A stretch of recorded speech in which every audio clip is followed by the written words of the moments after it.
Hi! Today we're reading a really fun book by the author and illustrator, so she wrote the words and she drew the pictures, Diane Alber, and it's called Scribble Stones. It's also a rhyming book, which is super fun to read and to listen to.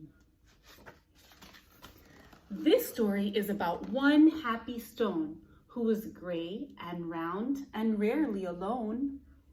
He lived with the others all stacked in a pile and waited calmly with a large friendly smile. That's the stone, and he's right there with all of his stone friends in a pile.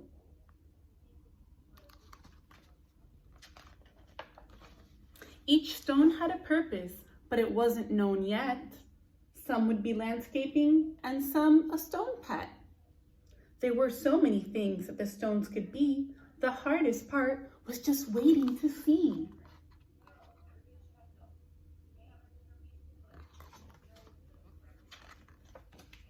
Stone knew that his purpose would brighten someone's day. He just wasn't sure how or in what kind of way. He imagined the things that he might soon become as he watched all the stones get picked one by one. But his happy face slowly turned to a frown as he watched the tall pile start to dwindle on down. And although he was worried, he tried not to care until it was clear he was the last stone there. Poor little stone, he's all alone.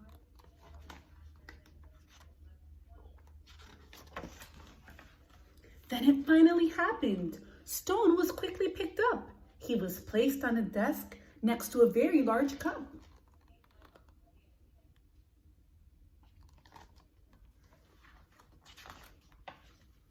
As Stone looked around, he thought, "This is so great." But he soon discovered he was a dull paperweight. A paperweight doesn't do much, it just sits there holding paper so they don't fly away. I'm supposed to bring happiness, not hold paper still. There must be a mistake. This just can't be my skill.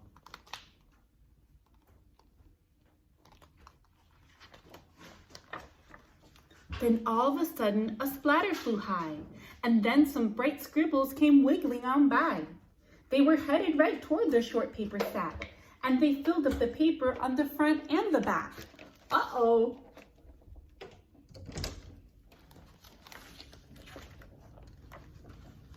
They were all making art. It was happening so fast.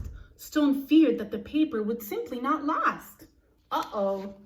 What's gonna happen when they run out of paper?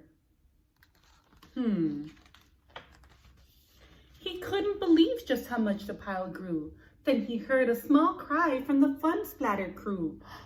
"We knew this pile was getting too tall. There is no more paper. We have used it all." The scribbles all cried. They now saw it too. "This is a disaster. Oh, what will we do?"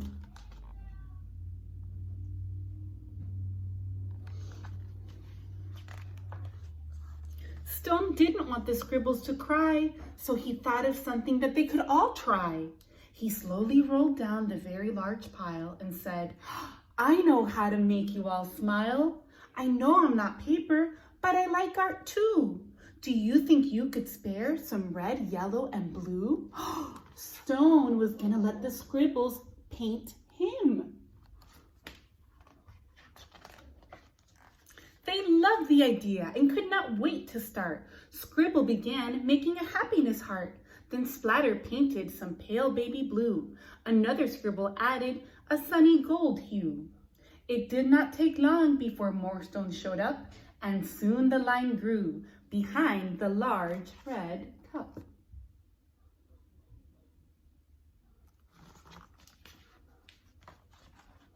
To Stone's surprise, he was picked up once more. He had never heard of this happening before. More art was added, and he was on his way to become a small gift to brighten someone's day.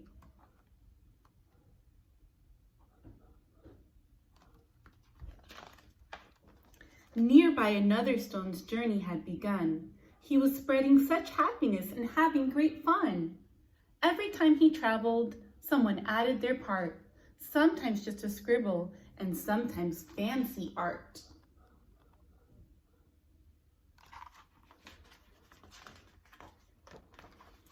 With each new layer, there was a story to share, and soon scribble stones were seen everywhere.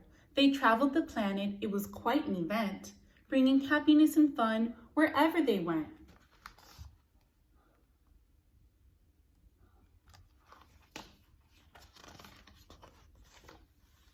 Now thousands of stones inspire creativity each day, all because of a paperweight with a will and a way.